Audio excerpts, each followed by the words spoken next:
Tuhan Yesus. Oh Tuhan Yesus. Oh Tuhan Yesus. Tuhan Yesus. Tuhan Yesus. Oh Tuhan Yesus. Tuhan, terima kasih untuk pagi hari ini mendapatkan diri kami membaca setiap perkataanmu, waktu pembacaan kami, memberikan kami hati yang lembut, polos murni untuk datang kepada setiap perkataanmu, dalam perkataanmu, perkataan yang hidup, menghidupkan setiap diri kami. Tuhan, terima kasih, kami mengasihimu. Allah Ishak dan Allah Yakub. Amen. Kita buka di pendahuluannya. Amen. Di bab 1. Amen. Kita baca judulnya sama-sama. Pendahuluan. Amen. 1. Surat 1 Korintus pasal 10 ayat 11 mengatakan, Semuanya ini telah menimpa mereka sebagai contoh dan dituliskan untuk menjadi peringatan bagi kita. sejarah orang Israel yang tercatat dalam Alkitab, semuanya berguna sebagai peringatan bagi kita, untuk membina kita. Amin. Apa yang Allah kerjakan dalam perjanjian lama dan juga yang Allah kerjakan dalam perjanjian baru, meskipun secara lahiriah berbeda, tapi pada prinsipnya tetap sama. Amen. Prinsip Allah bekerja hanya satu. Amen. Dulu bagaimana, sekarang begitu juga. Amin. Allah memilih orang Israel untuk menjadi umatnya. Allah juga dari antara orang kafir memilih orang-orang untuk dijadikan umatnya. Amen. Kita kawan swarga dari orang-orang kudus dan anggota-anggota keluarga Allah. Juga adalah orang Yahudi yang sejati. Amen. Sebab itu, sejarah orang Israel adalah peringatan bagi kita. Amin. Dalam buku ini kita akan melihat satu masalah, yaitu bagaimanakah jalan Allah menanggulangi umatnya. Dengan kata lain, dengan jalan apa Allah membentuk umatnya. Atau boleh dikatakan di depan Allah, manusia harus mempunyai pengalaman apa baru bisa menjadi umatnya. Amen. Kita akan melihat persoalan ini dari diri Abraham, Ishak dan Yakub.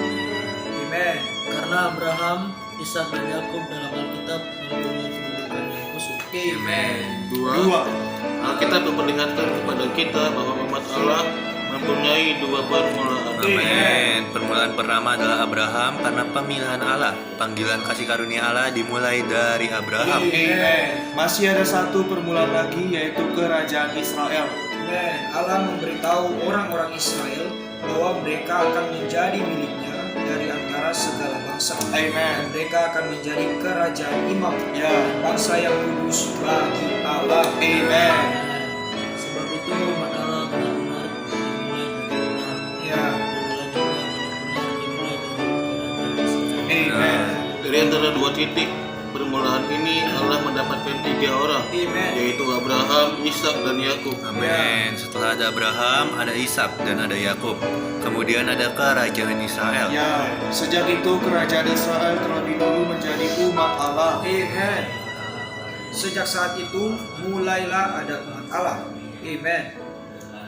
Jadi kita boleh mengatakan bahwa dasar kerajaan Israel adalah didirikan pada Abraham, Ishak dan Yakub. Amen. Kalau tidak ada Abraham, Ishak dan Yakub, maka tidak ada umat Allah. Amen. Mereka bisa menjadi umat Allah karena mereka telah memiliki pengalaman Abraham, telah memiliki pengalaman Ishak, dan telah memiliki pengalaman Yakub.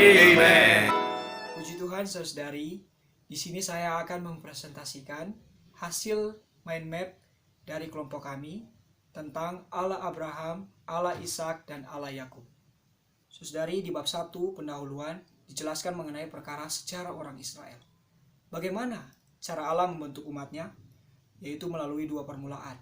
Yang pertama adalah Abraham, karena dipilih atas panggilan anugerah Allah. Dan yang kedua adalah kerajaan Israel.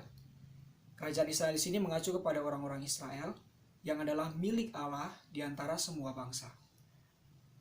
Dari Abraham ini, saudari, dan keturunannya, yaitu Ishak dan Yakub, menghasilkan satu kerajaan, yaitu kerajaan Israel, yang adalah umat Allah.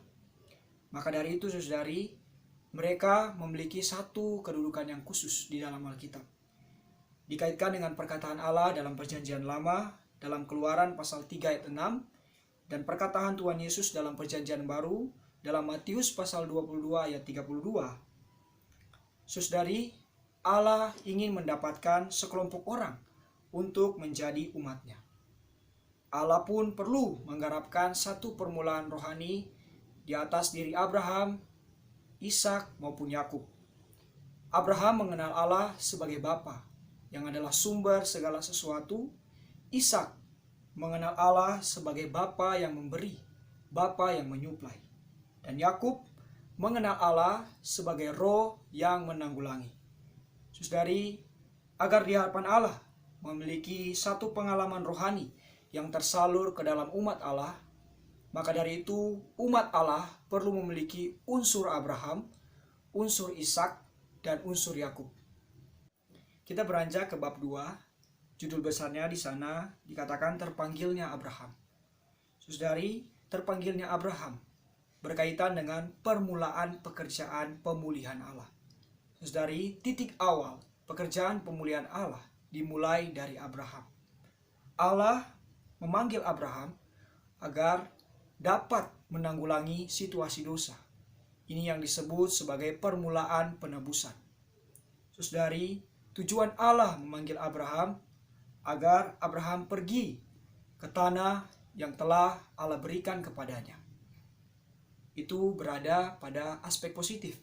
Sedangkan pada aspek negatif, agar Abraham meninggalkan negeri, sanak saudara, serta rumah bapaknya. Poin kedua adalah Allah ingin menjadikan Abraham sebagai bangsa yang besar. Ini terdapat dalam Kejadian pasal 12 ayat 2. Dan poin ketiga adalah dari Abraham, semua bangsa memperoleh berkat. Saudara-saudari, ini adalah prinsip pekerjaan Allah. Allah bekerja dari satu orang percaya dan melahirkan banyak orang percaya. Pekerjaan Allah sangat berhubungan dengan perkara hayat. Saudari, Allah memanggil Abraham sampai 2 kali. Panggilan pertama Allah kepada Abraham adalah ketika di Ur Kasdim. Abraham meninggalkan Ur Kasdim, tetapi saudari, perjalanannya berhenti di Haran dan ia menetap di sana. Maka dari itu Allah kembali memanggil Abraham dan panggilannya yang kedua adalah di Haran. Abraham kembali mendengar panggilan Allah dan imannya dipulihkan serta dia masuk ke tanah Kanaan.